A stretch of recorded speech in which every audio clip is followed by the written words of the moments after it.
គ្រប់សួស្តីម៉ែបងប្អូនទាំងអស់គ្នាចឹងថ្ងៃនេះបន្ទាប់ពីបញ្ចប់ការងាររួចពេលល្ងាចក៏ឆ្លៀតធ្វើពងមាន់អាំងហើយយើងមានដូចជាទឹកចេតោដូចជាខ្ទឹមជ្រក់ទឹកម្រេចនិងត្រីកកុងដាក់3មុខចូលគ្នាចឹងហើយយើងទៅមើលការចម្អិនទាំងអស់គ្នាបាទចឹង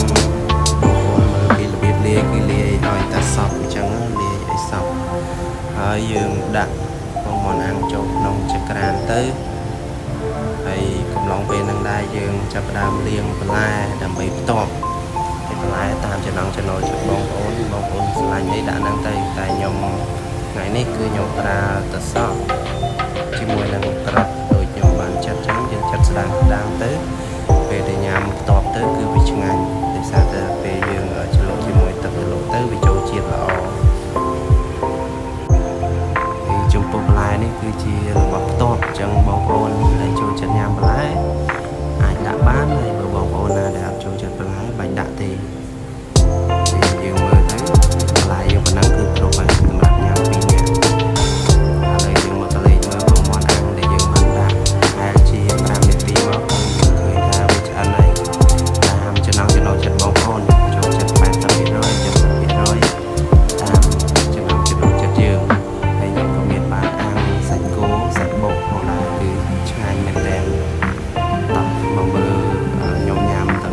ពីអ្នកភរិយាខ្ញុំតាមពិតទៅថ្ងៃនេះបន្ទាប់ពីធ្វើការក៏រៀងហត់ដែរតែដោយសារមកដល់ផ្ទះ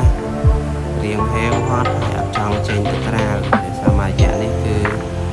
វាមិនសូវល្អនៅក្រៅអញ្ចឹងក៏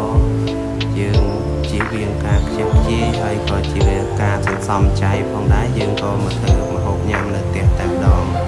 ពងមាន់នេះយើងតែងតែទៅញ៉ាំនៅតាមផ្លូវកន្លែងលក់ប្រហិតកន្លែងអីតែដោយសារតែគឺយើងមានចក្រានដើម្បីអាំងហើយមានចានដែកមានអីត្រឹមត្រូវអញ្ចឹងយើងអាចអាំងបានក៏យើងអាំងញ៉ាំនៅផ្ទះទៅដើម្បីសំលុយមួយផ្នែកផងដែរហើយចំពោះថ្ងៃនេះគឺមានការដាច់ភ្លើងតាមពិតទៅដាច់តាំងពីយប់មិញគឺដាច់កដាលយប់អញ្ចឹងគឺពិបាកគេងមែនតើហើយបន្ទាប់មកថ្ងៃហ្នឹងគឺដាច់ពេលរសៀលប្រហែលជាម៉ោង2កន្លះមកដល់ម៉ោង3:40អញ្ចឹងវា1ម៉ោងជាងដែរហើយដាច់ទឹកភ្លើងមធ្យមនេះងំដាច់ទឹកទៀតអញ្ចឹងអត់មានទឹកប្រើប្រាស់ទៀតហើយ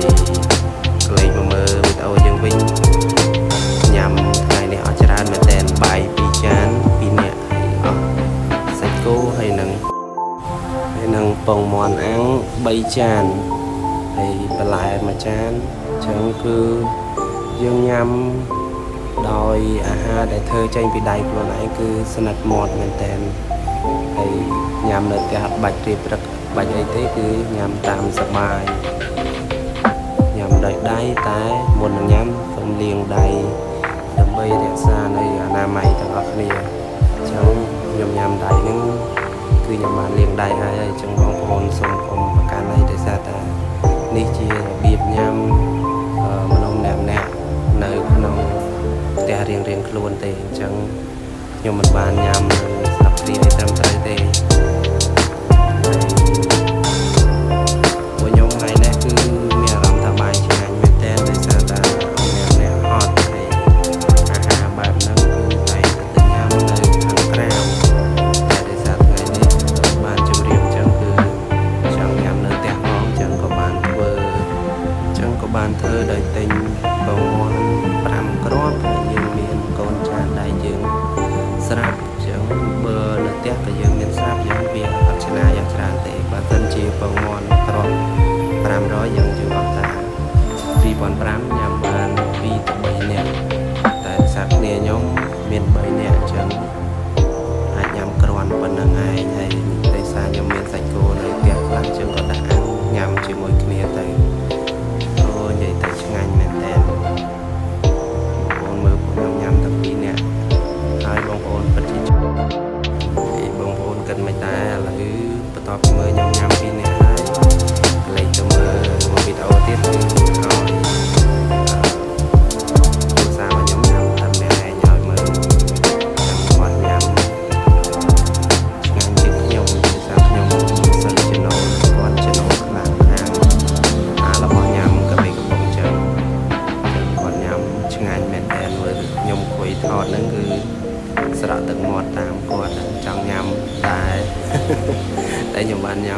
ហើយចឹងឲ្យគាត់ញ៉ាំតប្រហើយចុះជាចុងក្រោយមានតែពាក្យអរគុណបងប្អូនដែលបានចំណាយពេលទស្សនាវីដេអូរបស់យើងខ្ញុំហើយក៏សូមចុច like ចុច subscribe ទាំងអស់គ្នាដើម្បីទទួលបានការចែកចម្លែកពីខ្ញុំ